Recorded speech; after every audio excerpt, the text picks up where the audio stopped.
Proses pendidikan karakter.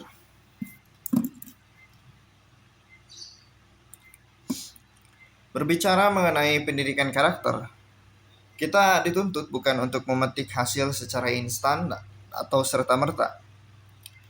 Karakter atau mental yang unggul dan kokoh sesungguhnya tidak terjadi begitu saja, tetapi merupakan hasil dari suatu proses yang panjang serta berkesinambungan dan dimulai sejak kecil. Membangun mental unggul melalui pendidikan karakter bagi para mahasiswa bisnis merupakan investasi kita sebagai bangsa untuk mencetak para pemimpin bangsa ini di masa yang akan datang. Mengapa karakter begitu pentingnya bagi seorang pemimpin?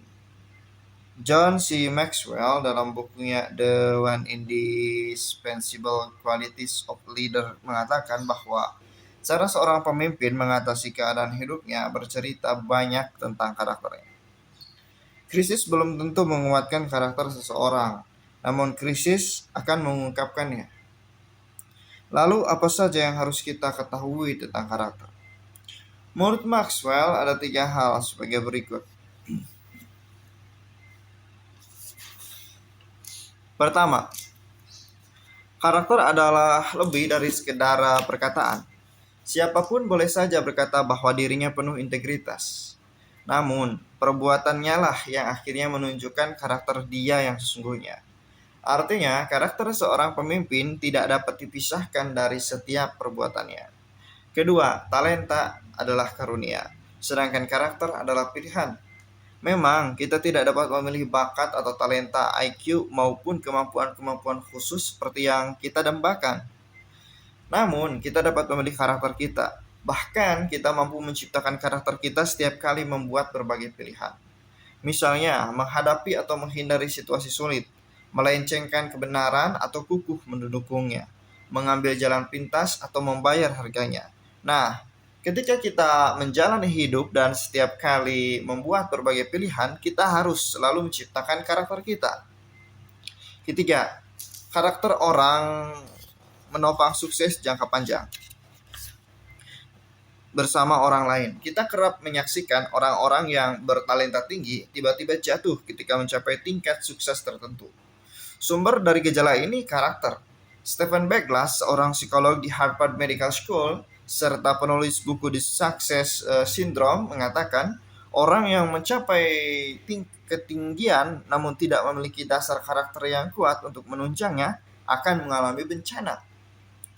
Dia percaya bahwa mereka pasti memperlihatkan salah satu atau lebih dari gejala berikut ini: kecongkakan, perasaan sendirian yang menyakitkan, kesukaan cari gara-gara, atau perselingkuhan. Masing-masing gejala ini adalah harga yang harus dibayar akibat karakter yang lemah. Mempersiapkan calon-calon sarjana yang unggul adalah tugas dari setiap pengajar, dalam hal ini dosen. Berbicara tentang dosen atau pengajar, maka kita berbicara tentang kepemimpinan.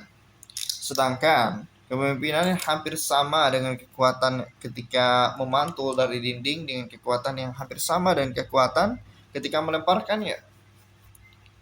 Ada satu hukum fisika yang menyatakan bahwa efek dari suatu aksi sama dengan reaksi yang ditimbulkannya.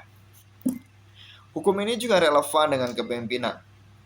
Bahkan pengaruhnya bisa berlipat ganda karena yang dipengaruhi mungkin lebih dari satu orang. Misalnya, untuk satu senyum yang diberikan mungkin kita akan menerima banyak senyum.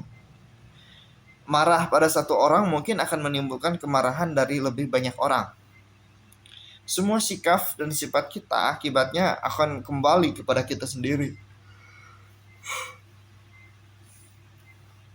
Ada banyak cara untuk mempengaruhi mahasiswa bisnis maksudnya, untuk menjadi seorang wirausaha seperti dari kata-kata, motivasi, dan pujian. Tetapi apakah pengaruh yang ditimbulkan itu mampu menggerakkan mahasiswa untuk berbuat sesuai dengan kehendak lainnya atau secara sukarela? Belum tentu.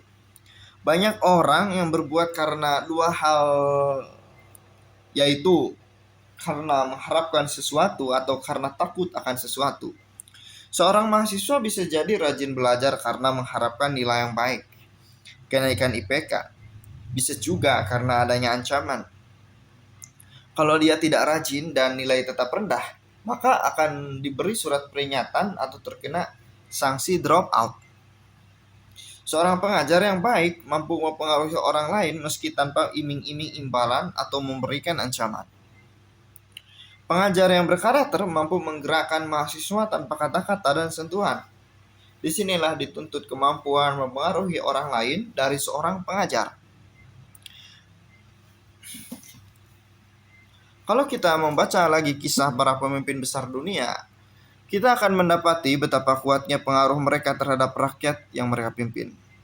Gandhi misalnya, dia mampu menggerakkan rakyat India untuk mengadakan perlawanan tanpa kekerasan terhadap kolonial Inggris.